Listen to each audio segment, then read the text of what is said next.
Hello guys, আবারও একটা নিয়ে চলে এসেছি নতুন চকচকে ঝকঝকে ভিডিও নিয়ে। আজকে সকাল থেকে বিকেল পর্যন্ত তোমাদেরকে দেখাবো আমি কি করি।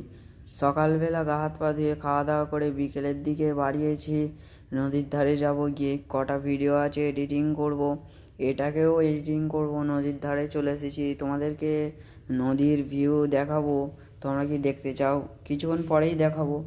যেতে যেতে তারপরে এডিটিং করার একটা জায়গা খুঁজছি, একটা জায়গাও পেয়েও গেছি। এডিটিংটা কমপ্লিট করে নিয়ে তারপরে বাড়ির দিকে যাব। যেতে যেতে তোমাদেরকে নদীর কিছু ভিউ দেখাবো একটু পরে। তার আগে একটা কথা বলি গাইস, প্রত্যেক দিন আর ভিডিও তো আপলোড করা যায় না, এডিটিং করতে হবে, ভিডিও করতে হবে। রাত্রের দিকেই এডিটিং আমি কমপ্লিট করি, করে তারপরে ভিডিও আপলোড করি। তোমরা নদী দেখবে বলছিলে, দেখো গাইস নদী। তারপরে গাইস আমি এখানে বসে বসে এডিটিংটা কমপ্লিট করে বাড়ির দিকে যাচ্ছি। তোমরাও আনিসকে লাইক সাবস্ক্রাইব করে দিও। টাটা।